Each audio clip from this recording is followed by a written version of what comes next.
మాతృదేవోభవ. నిన్నే నమ్మితి నమ్మలోక జనని, నీ ఉండగా లోకమందెన్నే కష్టములావరించి బ్రతుకుహీనంబుగా చేయని నన్నా మంటలు తాకజాలవు జగన్మాత.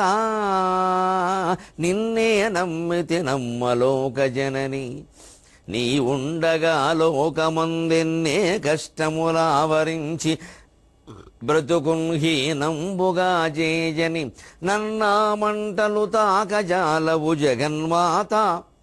మహామాయలున్ పన్నాగంబులు నిల్చి గెల్వగలవే, మహామాయలున్ పన్నాగంబులు నిల్చి గెల్వగలవే. భక్తి ప్రభావంబులన్, భక్తి ప్రభావంబులన్.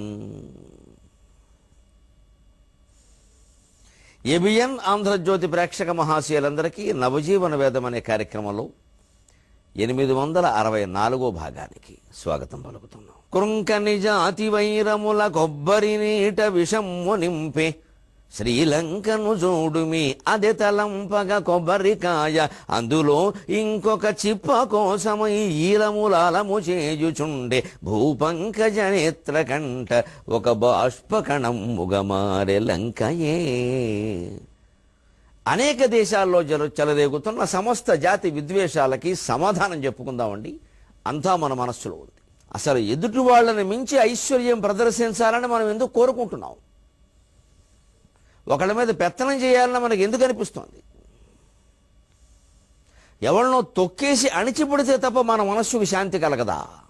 వాడెవడో వచ్చాడు, వాడిని తొక్కేసి, లేదు వాళ్ళ దేశం వెళ్ళాం, వాళ్ళని మించి మనం ప్రదర్శిద్దాం. విదేశాల్లో మన వాళ్ళ ఐశ్వర్య ప్రదర్శనలు కూడా వాళ్ళను కొంచెం ఇబ్బంది పెడుతున్నాయి. నాకు లోపాయకారిగా తెలిసిన మాట నేను బహిరంగంగా చెబుతున్నాను. ఒక అంతలో ఉన్నవాడు అంతలో బతకాలి, అంతకుమించి ప్రదర్శించకూడదు. నా ప్రతిభ అంటే కుదరదని వాడికి అసూయ వస్తుంది సహజంగా. అక్కడ ఈ దేశంలో పుట్టాం, ఈ దేశంలో పెరిగాం, మన కళ్ళ ముందు వాడిని మేళ్ళ కడతాడా అనిపించదండి? వాడు ఏమైనా శంకరాచార్యులా, రామానుజాచార్యులా, గౌతమ బుద్ధులా? వెంటనే ఓ జట్టు కట్టేస్తారు, సంఘాలు పెట్టేస్తారు, ఇంకేవో ప్రయోజనాలు. అవి క్రమంగా విభేదాలకు దారితీస్తాయి. ఒక సంఘం పెట్టి ఊరుకోరుగా 10 సంఘాలు అవుతారు. శ్రీలంక సహా అనేక దేశాల్లో సమస్యలకు ఎదుకారు. అది సింహళ దేశం, అది బౌద్ధ మతం. అక్కడ అధికార మతం, వాళ్ళది అధికార మతం. సింహళ దేశంలో బౌద్ధ మతం అధికార మతం. బుద్ధ ప్రార్థన వాళ్ళు పార్లమెంట్లో చేస్తారు. మనకి ఎన్నో లక్షల ఏళ్ళుగా ఇది హిందూ దేశం. అక్కడ పార్లమెంట్లో గాయత్రి మంత్రం చదువుతూ ఉంటే అబ్బో 100 కర్రలు 200 కత్తులు పైకి లేస్తాయి. అమెరికాలోనో జయనిస్తారు కానీ ఇక్కడ జయనివ్వరు. మన పరిస్థితి అది. మన పెత్తనాలు మన దగ్గర నడవట్లేదు. లౌకికం అన్నాం. అయినా ఏం దెబ్బలాట లాగలేదు, ఏం సామరస్యం కలగలేదు. ఈ లౌకికం వల్ల సాధించింది ఏమిటో తెలియదు. అసలు ఏ మతమైనా అది హిందూ, ముస్లిం, క్రైస్తవ, బౌద్ధం, సిక్కు, జైన సమస్య కాదు. ఆ లోతుల్లోకి వెళ్ళినప్పుడు జగత్తత్వం ఒక్కటైనా ఏ మతమైనా చెబుతుంది. అలా చెప్పకపోతే అది మతమే కాదు, ఆయన దేవుడే కాదు. ఈ దేశానికో దేవుడు, ఆ దేశానికో దేవుడు ఉండడు. అసలు ఉన్న దేవుణ్ణే రకరకాల జాతుల వాళ్ళు, రకరకాల దేశాల వాళ్ళు రకరకాలుగా భావిస్తున్న ఇదంతా వీళ్ళ భావన. అది ఏది సత్యం కాదు. అది అతర్క్యం, అమేయం, అచింత్యం, అగణ్యం. దాని గురించి మాట్లాడడం మొదలుపెట్టామంటే అది తగ్గిపోయినట్టే లెక్క. ఇతో వాచో నివర్తంతే అప్రాప్య మనసాసఖ. దాన్ని వర్ణించడం మొదలు పెడితే మాటలు వెనక్కి రావాల్సిందే, విఫలమైపోతాయి. మౌనం ద్వారా, అనుభూతి ద్వారా తెలుసుకోవలసిన భగవత్తత్వాన్ని మాటలతో తెలుసుకునే ప్రయత్నం, ఈటలతో తెలుసుకునే ప్రయత్నం చేస్తున్నాం. నిజంగా భగవత్తత్వాన్ని జీర్ణించుకున్న వ్యక్తి పరాయి వ్యక్తితో దెబ్బలాడుతున్నా అంటే వాడు భక్తుడు కాదు. భక్తుడు దెబ్బలాడటం ఏమిటి? అర్థం లేనమాట. అక్కడ వస్తుంది గొడవ అంతా. వెంటనే జాతి విద్వేషాలు వస్తాయి. ఆ విడిపోయిన వాళ్ళు పోనీ ఏదో వచ్చాయని చెప్పి ఇంకో అందులో మొక్కే కావాలి, మా మొక్క మాకు విడగొట్టండి, మా జనాభా ఎక్కువ అంటే వాళ్ళకి మండదా? ఎక్కడి నుంచో వచ్చారు, ఎన్ని వందల ఏళ్ళైనా కానీ ఇవాళ మొక్క అడుగుతున్నారు. తీవ్రమైన భయంకరమైన ఉద్యమం వచ్చింది. అది ఇంకా ఎన్ని తొక్కకూడని దారులు ఎన్ని తొక్కాలో అన్ని తొక్కింది. అజ్ఞానంతో, అవివేకంతో కొందరు వేళ్ళిట్టారు, అంతే అయిపోయింది. భయంకరమైన హింస జరిగింది. ఇప్పటికింకా అగ్నులు చల్లారలేదు. ఇంత అదే కొబ్బరికాయ అంటే అందులో ఓ మొక్క, ఓ చిప్ప సాధ్యమా? ఎవరి పట్టుదల వాళ్ళవి. మా భాష వాళ్ళు ఎక్కడున్నా మా వాళ్లే అంతే. ఇంకొకటి తత్వం అక్కర్లేదు వాళ్ళకి. మా వాళ్ళ క్షేమమే మాకు ముఖ్యం, అందుకోసం అవసరమైతే దేశం నుంచి విడిపోతాం అనేంత దేశభక్తులు మన దేశంలోనే ఉన్నారు. ఇదేనా మాకు భారతీయత ముఖ్యం అనేవాళ్ళు లేడు ఇక్కడ. నా భాష ముఖ్యం, నా వర్గం నాకు ముఖ్యం, అవసరమైతే దేశం నుంచి విడిపోతాం. మా కోసం మీరేం చేశారని కేంద్ర ప్రభుత్వాన్ని ప్రశ్న. మంది తప్ప ఒప్ప అని మనం ఆలోచించుకో. మా కోసం మీరేం చేశారు, లేకపోతే మీకు ఓటయ్యాం. కారణం ఎక్కడ ఉంది? మూలం మన మనస్సుల్లో ఈ శరీరానికే ప్రాధాన్యం ఇచ్చి, ఈ శరీరానికి ఓ భాష, ఓ కులం, ఓ మతం, ఓ ప్రాంతం ఉన్నాయి కాబట్టి దాన్ని పట్టుకునే బాగా వేలాడి ఇక మొత్తం వర్గపరమైన వైరుధ్యాలు పెంచుకున్నాం. అవన్నీ అలాగే వాళ్ళ శరీరం వాళ్ళకుంది, మరి వాళ్ళు చోట పుట్టారు, వాళ్ళు పెట్టారు. ఇవాళకి కూడా ఈ జాతి విద్వేషాలు తగ్గలేదు అంటే 15 ఏళ్ల క్రితం రాసినటువంటి కావ్యంలో మాటలు నిజమవుతున్నాయని కవి సంతోషించాలా? నా వాక్కు చాలా గొప్పదని. అయ్యో, పరిస్థితులు ఇలాగే ఉన్నాయి. ఎన్ని కావ్యాలు రాసినా, ఎన్ని నాటకాలు ఎంతమంది వేసినా, ఎన్ని చలనచిత్రాలు తీసినా, ఎన్ని రకాల పురాణాలు చెప్పినా పరిస్థితులు ఇలాగే ఉంటున్నాయని ఏడవాలా? కళల ప్రభావం ఇంతేనా? మనం మొక్కుబడి చేస్తాము వాటిని. వాల్మీకి మహర్షి రామాయణం రాసింది రామనవమి నాడు చదువుకోవడానిక, లేకపోతే 9 రోజుల్లో మేము పూర్తి చేసామండి అని 9 మందికి భోజనాలు పెట్టడానిక? పొద్దున్న పట్టాభిషేకం అన్నా, రాత్రి వనవాసం అన్నా ఏమాత్రమూ చెల్లించకుండా రామచంద్రమూర్తి రెండింటినీ సమానంగా తీసుకున్నాడే. ఆ సమానత్వం మన జీవితంలోకి రావద్దా? మనం అలా సమానంగా తీసుకుంటున్నామా? అనుకోలేదు ఏదైనా కాకపోయేసరికి ఉరేసుకుంటున్నామే, లేదా హత్య చేస్తున్నామే. మనకు రామాయణం ఎందుకు? 6 నెలలు లంకలో ఉండవలసి వస్తే ఎన్నో సందర్భాల్లో ఉరివేసుకోవాల్సిన పరిస్థితి వచ్చినా సరే, రావణాసురుడు వచ్చిన ఎత్తి మీద కూర్చున్నా సరే, నాకు శుభం జరుగుతుంది, నా భర్త వస్తాడు, ఈ దుర్మార్గుని చంపుతాడనే ఆశావాదంతో అమ్మవారు ఒంటరి స్త్రీ, నిరాయుధురాలైన స్త్రీ, నిరాహారయే కృంగి కృషించిపోయినా సరే ప్రాణం తీసుకోకుండా ఈ జాతి నాయకగా నిలబడిందే మా సీతాదేవి. ఆవిడ మనం ఆదర్శంగా తీసుకుంటామా? సీతమ్మవారు ఇక్కడే స్నానం చేసింది, పద మనం కూడా మునిగేద్దాం. సీతమ్మవారికి దండం మీద, ఈ కొమ్మ మీదే చీర ఆరేసింది, మనం కూడా ఓ తువ్వాలు ఆరేద్దాం. ఇంతవరకేనా మన అజ్ఞానం? ఇంతేనా మన జ్ఞానం? అది పుణ్యం, ఇది పాపం, ఇంతే. ఆ ప్రదేశం చూద్దాం, అక్కడికి వెళదాం, దండం పెట్టుకుందాం, అక్కడ ఓ రాత్రి పడుకుందాం. పడుకుంటే కలిసి వచ్చేది. ఆ సీత మన జీవితాల్లోకి ఎందుకు రాదు? ఆ రాముడు మన జీవితాల్లోకి ఎందుకు రాడు? మనకి రామాయణం ఎందుకండి? రామనవమి రోజుల్లో రామాయణం చదువుతున్నామంటే అందుకోసం చదవాలి. ఏ విషయాలు మన జీవితంలోకి లాక్కోగలమా అని చూడాలి. కానీ అయిపోవాలండి 7 రోజులకి, 9వ రోజుకి అయిపోతే ఇది శంకలు పెట్టుకోకలా. 90 రోజులైనా అవ్వకపోయినా నష్టమేం లేదు. రోజుకు ఒక్క శ్లోకమే చదివినా నష్టమేం లేదు. వాల్మీకి ఏం బాధపడ్డు, వాల్మీకి ఏం సంతోషించడు. మన జీవితాల్లోకి రాముడు సీత రావడం కోసం ఆయన రాశాడు. ఆచరణ మీద దృష్టి పెట్టాలి. అందరం కూడా ఆచరణ మీద దృష్టి పెట్టాలి. లేకపోతే అప్పుడు ఎలా ఉందో దేశం ఇప్పుడు అలాగే ఉంటుంది. ఆచరణ మీద దృష్టి పెడితే ప్రతి చరిత్ర, అంతేకాదండి మన జీవితమే మనకు గుణపాఠం నేర్పిస్తుంది. రామాయణ భారతాల కళ మన జీవితం చాలు. ఒక 40 ఏళ్ళు వయస్సు దాటిన వాళ్ళు, ఆడవాళ్ళైనా మగవాళ్ళైనా, వాళ్ళ జీవిత అనుభవాలు వాళ్ళు తెలుసుకుంటే, ఓసారి నెమరు వేసుకుంటే మిగిలిన జీవితం హాయిగా గడపడానికి ఈ అనుభవాలు చాలండి, వేరే ఏ అక్కల. మన రామాయణం మనకు చాలు. ఆ గ్రహించలేకపోవడం వల్లే ఎంతమంది మహాకవులు పుట్టి ఎన్ని కావ్యాలు రాసినా, ఎన్ని మళ్ళీ చెబుతూ ఉన్నా మనుషుల్లో మార్పు లేదు, ఉపయోగం లేదు. రాసిన వాళ్ళకి ఏవో బహుమతులు వస్తే రావచ్చు, గౌరవాలు జరగచ్చు. ఆ కవులు నిజమైన కవులు అయితే వాటిని కోరుకోరు. వస్తే కాదనరు, మర్యాద కోసం ప్రభుత్వం వాళ్ళు పిలిచిస్తామంటే కాదంటే అదో అమర్యాద అవుతుంది. ఏదో ఓ దండేస్తే వేయించుకుంటారు, కానీ అది ముఖ్యం కాదు మా జీవితాల్లో. దాని గురించి ఎవడు పాకులాడ్డు. దీన్ని పోగొట్టుకోలేకపోతే పరిస్థితి ఎలా ఉంటుందో తరంగం చెబుతోంది. ఇది కాదయ్యా, ఇంకా పెద్ద సమస్య ఉంది. చూశావా, 6 అడుగుల పొడుగుండే మనిషిని 6.5 అడుగులు కూడా లేని జైలు గదిలో 25 ఏళ్ళు బంధించారయ్యా అన్నాడు కవి.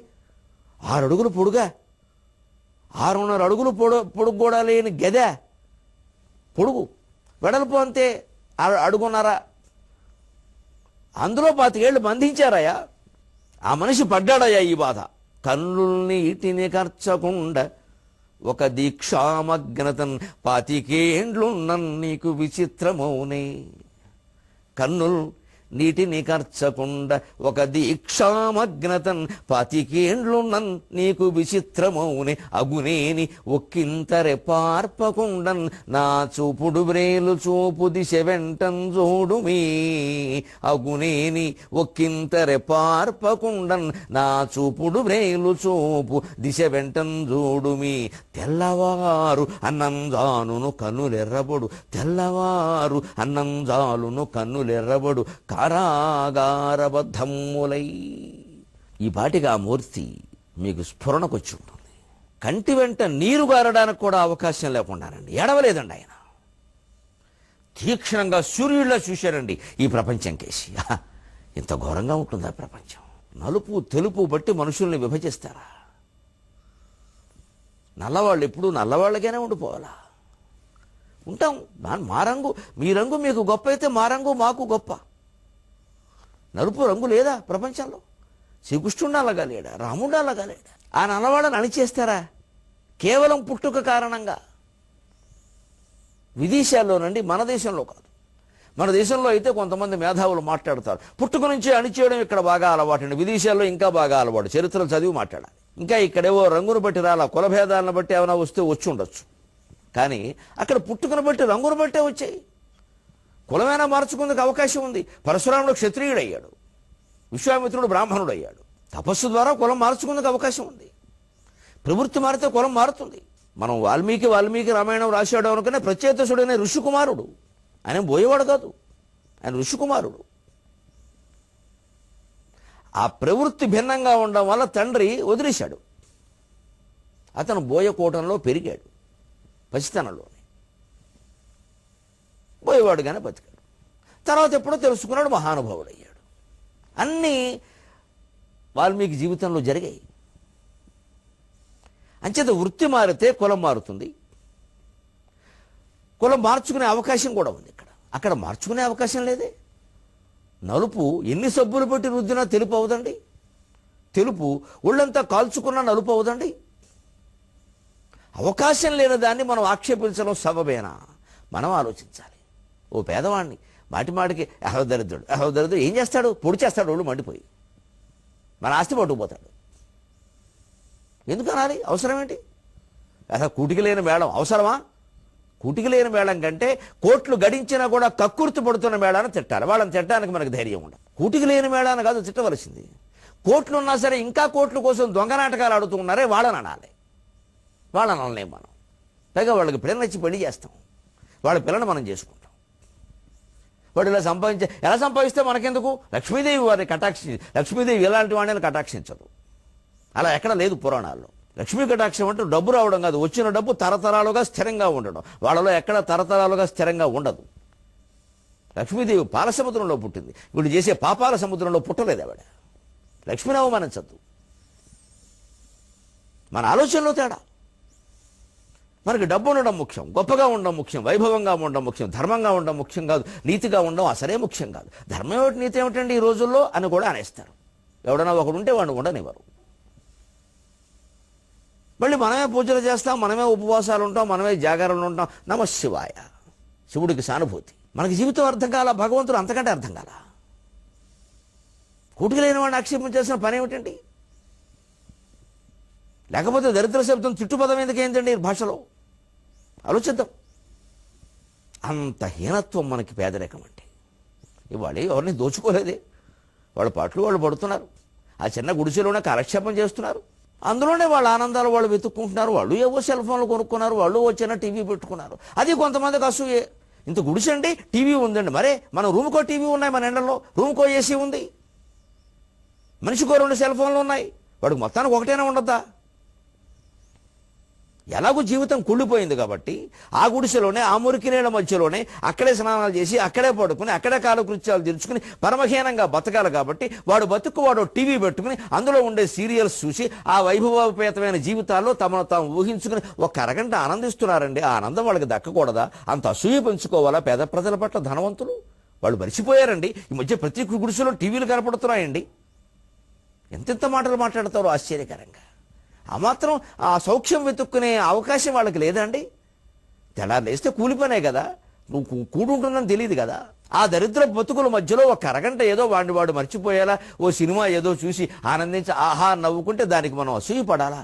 అది గర్వంగా భావించాలా? మన ఆలోచనలో ఎంత తేడా ఉందండి అసలు. వివిధ వర్గాల పట్ల గొడవలు ఎందుకు వస్తున్నాయండి? ఎందుకు కాదా? మనం ఏదో సౌకర్యంగా అదృష్టవశాత్తు ఓ చోట పుట్టేశాం కాబట్టి ఇక ఆ కులం గొప్పది, ఆ మతం గొప్పది, ఆ ప్రాంతం గొప్పది, ఆ వర్గం గొప్పది, మిగిలినవన్నీ చెడ్డవి. ఎందుకంటే మనం చాలా కన్వీనియంట్గా ఉన్నాం కదా, మనం సుఖంగా సౌకర్యంగా మనం అందులో పుట్టుంటే. అప్పుడు ఈ ప్రపంచం మొత్తాన్ని బాంబేసి నాశనం చేద్దామన్నంత సంకల్పం మనకు కలిగి ఉండేది. ఇంకా వాళ్ళకి ఆ సంకల్పం రానందుకు భగవంతుడికి క్షమాపణ కృతజ్ఞతలు చెప్పాలి మనం. వైరుధ్యాలు ఇందుకోసం ఉంటాయి, ఇందుకోసం వస్తాయి. ఐశ్వర్యం కూడా కాదు, కేవలం నలుపు తెలుపు చూపించారు. పైగా దక్షిణాఫ్రికా వాళ్ళ దేశం, వీళ్ళది కాదు అది. ఈ తెల్లవాళ్ళు అక్కడికి వెళ్ళారు, ఈ ఇంగ్లీషు వాళ్ళు. వాళ్ళ వజ్రాల గనులు వీళ్ళు ఆక్రమించారు, వాళ్ళని కూలి వాళ్ళని చేశారు, వాళ్ళ చేత తవ్వించారు, వజ్రాలు బయటికి రాగారు, వీళ్ళు అమ్ముకున్నారు, వాళ్ళని తొక్కేశారు, వాళ్ళని అధికారానికి రానియకుండా చేశారు. ఎక్కడ వస్తారో అన్న భయంతో వాళ్ళకి ఓటు హక్కు లేకుండా చేశారు చాలా కాలం. నల్లవాళ్ళు ఓటేయడానికి వెళ్ళలేదు, తెల్లవాళ్ళు ఓటేసాక తెల్లవాళ్ళు నెగ్గుతారు. ఈ తెల్లవాళ్ళలో ఎవరైనా కాస్త సామరస్య భావాలు ఉంటే వాడి మూతి కుట్టేశారు, దబ్బనం పెట్టి పురుకోసు పెట్టి. మటనక మన వాళ్ళని మనం సమర్థించాలి అంతే. చాలా చోట్ల దౌర్భాగ్యాలకు ఇదే కారణం, ఈ మనవాళ్లే కారణం. మన వాళ్ళని మనమైనా సమర్థించుకోకపోతే ఎవరు సమర్థించవలసింది ధర్మం ఒక్కటే. మనవాళ్ళు పరాయి వాళ్ళు కాదు. సమర్థన అనేది ధర్మానికి, వ్యతిరేకించడం అనేది అధర్మానికి. అక్కడ మనవాళ్ళనే మాటే లేదు అసలు. ఆ ఉండడం వల్లే ప్రపంచం నాశనం అవుతుంది. తెలుగు భాష మొత్తం మీద నాకు నచ్చని 4 అక్షరాలే ఈ మనవాళ్ళు. నాకు బాగా నచ్చే 4 అక్షరాలు మానవులు. మానవులు అనేది మంచి మాట, మనవాళ్ళు అనేది మంచి మాట కాదు. ఆయన ఏడుస్తూ కూర్చోలేదండి. కన్నులు నీటిని కర్చకుండా ఒక దీక్షామగ్నతన్ 25 ఏండ్లున్నన్ నీకు విచిత్రము అని అగునేని ఒక్కింత రెప్పార్పకుండన్ నా చూపుడు వేలు చూపు దిశ వెంటన్ చూడుమి. తెల్లవారు అన్నంజాలును కన్నులెర్రబడు కారాగారబద్ధమ్ములై. అదిగో ఆ జైలు గది వైపు చూడవయ్యా. 6 అడుగులు పొడుగు మనిషా, 6.5 అడుగులు పొడుగు గద, అడుగున్నర వెడల్ప. అందులో పడుకోగలడా, కూర్చోగలడా, లేవగలడా, కాలు ముడుచుకోగలడా? అలా బంధిస్తారా? అలాగే ఉండిపోయాడు మహానుభావుడు. గాంధీని నమ్ముకున్నాడు, గాంధీ సిద్ధాంతాన్ని నమ్ముకున్నాడు. దక్షిణాఫ్రికాలో గాంధీ చేసిన ఉద్యమాన్ని స్ఫూర్తిగా తీసుకున్నాడు. నేనెవరిని చంపకుండా, నేనెవరిని గుద్దకుండా, నేనెవరిని కాల్చకుండా నా జాతికి స్వాతంత్రం సాధిస్తా అని ఒక దీక్షతో ఉన్నాడు. మహానుభావుడు కదండి. ఏ గౌతమ బుద్ధుడు, ఏ అశోకుడు, ఏ రాముడు, ఏ కృష్ణుడు ఈయన ముందు సరిపోతారండి.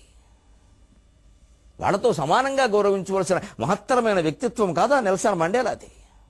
మండే కాగడా వెలుగులకి స్వాగతం. కన్నులు నీటిని కార్చకుండా ఒక దీక్షామగ్రతను 25 ఏండ్లున్నం జాలును. 25 ఏండ్లున్న నీకు విచిత్రమోని. అది నీకు విచిత్రంగా ఉంటుందా అంటే కవి అయ్యో విచిత్రం కాకేమిటి, అది సాధ్యమైంది. అగునేని ఒక్కింత రెప్పార్పకుండా నా చూపుడు వ్రేలు చూపు దిశ వెంటని చూడుమి. అందుకోనయ్యా ఆ చిత్రాన్ని కనీసం ఊహించు, నా చూపుడు వెళ్తూ చూపిస్తున్నాను. తెల్లవారు అన్నంజారును కన్నులు ఎర్రబడు కారాగారబద్ధమ్ములై. ఆ జైల్లో ఉన్న మహానుభావుడి యొక్క 2 కళ్ళను చూడవా, 2 సూర్యగోళాలు ఒకేసారి ఉదయించాయన్నట్టుగా ఉన్నాయి ఆ కళ్ళు. అరుణోదయం 2 కళ్ళల్లో జరుగుతోంది. 2 సూర్యోదయాలు ఒకేసారి జరగడం ప్రపంచంలో నువ్వు ఎక్కడన్నా చూసావా? దక్షిణాఫ్రికాలో ఆ పెద్ద మనిషిని బంధించిన జైలు గదిలో తప్ప. ఏమిటి ఆయన చేసిన నేరం? ఆయన జాతివాడు చేసిన నేరం. స్వర్ణ నిధాన పత్రమయి వజ్రమయం బగు దక్షిణాఫ్రికా వర్ణ వివక్ష చూపినది. స్వర్ణ నిధాన పాత్రమయి వజ్రమయం బగు దక్షిణాఫ్రికా వర్ణ వివక్ష చూపినది. బాధల మంటల క్రాగి నిర్వర్ణత గడ్డకట్టి గుణవర్ధనముంగని నల్ల వజ్రమై కర్ణు నిరూపుదాల్చినది. స్వర్ణ నిధాన పాత్రమయి వజ్రమయం బగు దక్షిణాఫ్రికా. స్వర్ణ నిధాన పాత్రమయి వజ్రమయం బగు దక్షిణాఫ్రికా వర్ణ వివక్ష చూపినది. బాధల మంటల క్రాగి నిర్వర్ణత గడ్డకట్టి గుణవర్ధనముంగని నల్ల వజ్రమై కన్నుని రూపుదాల్చినది కన్గొనుము ఆతడు నెల్సనే కదా, కన్గొనుము ఆతడు నెల్సనే కదా. తెలుగు పద్యంలో వ్యక్తం కాని భావం లేదండి, అందరం గమనించాలి. పద్యం పాత చెంబు, దాంట్లో అన్ని భావాలు చెప్పలేము, పనికి మాలిన మాటలన్నీ మాట్లాడారు. చేతకాని మేళం, దక్షిణాఫ్రికా ఉద్యమాన్ని, మండేలా పౌరుషాన్ని, ఆ ఉద్యమం వచ్చినందుకు అవసరమైన కారణాలు అన్నిటినీ పద్యంలో చెబుతున్నారు. పైగా నా దుష్కర ప్రాస, ఆ రా కింద అణావొత్తు, 4 పాదాల్లో అదే వచ్చేలాగా అన్ని ఛందో నియమాలు పాటిస్తూ ఉత్పలమాల వృత్తం, భరణ భభరవ గణాలు, 10 అక్షరం ఎతి ప్రాస నియమం ఇన్ని పాటిస్తూ ఎక్కడ ప్రామాణిక నామవాచకాలు రావాల్సిన చోట వాటిని ఏమాత్రం మార్చకుండా అదే వాడుతూ కవి తలుచుకుంటే సాధ్యం కాంతి లేదు.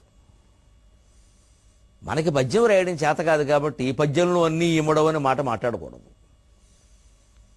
అలాగే మనకి పద్యమే ఇష్టం కాబట్టి వచ్చిన కవిత్వం మనకి నచ్చదు కాబట్టి అది పనికిరాదు అని మాట్లాడద్దు. అది పనికొచ్చే సందర్భాలు దానికి ఉన్నాయి, ఇది పనికొచ్చే సందర్భాలు దీనికి ఉన్నాయి. ప్రక్రియ ఏది అనేది ముఖ్యం కాదు, అది సత్క్రియ కాదా అనేది ముఖ్యం. దంతపుష్టి లేని తాతయ్య గారికి చెరుకు గడలటన్న చెడ్డమంట. పద్యాన్ని వ్యతిరేకించే వాళ్ళ గురించి కరుణశ్రీ గారు చెప్పిన మాట ఇది. దంతపుష్టి లేని తాతయ్య గారికి చెరుకు గడలటన్న చెడ్డమంట, చంద మెరుగనట్టి చవట సన్నాసికి పద్యమన్న గొంతు పట్టుకొనును అన్నాడే. తాతగారు ఉన్నాడయ్యా, మనవాడు చెరుకుగడలు తింటుంటే ఈయనకి తినాలనిపించింది, మరి పళ్ళు లేవు కదా, తినలేడు, వాడు తింటుంటే చూడలేడు. ఎవరు చెరుకుగడలు తినకూడదురా, పళ్ళలో గుచ్చుకుంటారా, ఎవరు చెప్పారా అన్నాడు. ఎందుకంటే వాడు తింటుంటే చూడలేకపోతున్నాడు, అంతకంటే ఏం లేదు. అలాగా ఛందస్సు యతి ప్రాసనలు పెట్టి పద్యాలు రాయలేని సన్నాసులు ఉంటారే, వీళ్ళు పద్య ప్రక్రియని విమర్శిస్తారు. చివరికి మళ్ళీ వాళ్ళు వచనం రాసి దాన్ని పద్యం అంటారు. అదో పద్యం అంటే ఓ ప్రక్రియ ఉంది, మన ఇష్టం. కవిత్వాన్ని పద్యం అనడానికి వీళ్ళ, పద్యం పద్యమే, వచనం వచనమే. వచన కవిత్వమో పద్య కవిత్వమో తేల్చాల్సిందే. వచనాన్ని పద్యం అంటే అలాగా? పద్యం అంటే ఓ ప్రక్రియ. వరికథ అదో ప్రక్రియ, బుర్రకథ అదో ప్రక్రియ. మనం డ్యాన్స్ ఆడే హరికథ అంటే కుదరదు. అలాగే పద్యం ఒక ప్రక్రియ. ఆ ఛందస్సులు అలా రాస్తేనే దాన్ని పద్యం అనాలి. వచన కవిత్వాన్ని పద్యం అని ఎప్పుడు అనకూడదు. వచన కవిత్వం వచన కవిత్వం, దాని గొప్పతనం దానికి ఉంది. దాన్ని వచన కవిత అనవలసిందే. మనం ఏదో ఒకటి పట్టుకుంటే అన్ని కీర్తులు, అన్ని రకాల కీర్తులు మనకు వచ్చేయాలి. అన్ని వర్గాలు ఇదే ప్రయత్నం, అందుకే ముఠాలు వస్తాయి. ఇగో ఏదైనా చెప్పగలం, అర్థమవుతుంది. స్వర్ణ నిధాన పాత్రం జీవితంలో మనం అర్థం చేసుకోవాల్సిన విధానం. బంగారం ఎక్కడ దొరుకుతుందయ్యా? దక్షిణాఫ్రికాలో. వజ్రాలు ఎక్కడ దొరుకుతాయా? దక్షిణాఫ్రికాలో. మరి బంగారము వజ్రాలు బాగా దొరికే చోట మనుషులు ఎందుకు బంగారంలా లేరండి? మనుషులు ఎందుకు వజ్రాల్లా లేరండి? ఎవరైనా మంచివాడు ఉంటే వాడేమమ్మా బంగారు కొండ అంటాం కదా. ఎవడైనా మంచి నైపుణ్యం ఉన్నవాడంటే వాడికేమిటండి వజ్రం అంటాం కదా. నైపుణ్యం ఉన్నవాళ్ళని, మంచితనం ఉన్నవాళ్ళని బంగారంతోనూ వజ్రంతోనూ పోలుస్తున్నప్పుడు బంగారు గనులు వజ్రాల గనులు ఉన్న చోట మనుషులు బంగారంలా ఉండాలా వద్దా? ఎందుకు ఉండరండి? ఇదే మొక్కుబడి వ్యవహారం అంటే. ప్రతి దేశాన్ని పీడిస్తున్న వ్యాధి ఇది.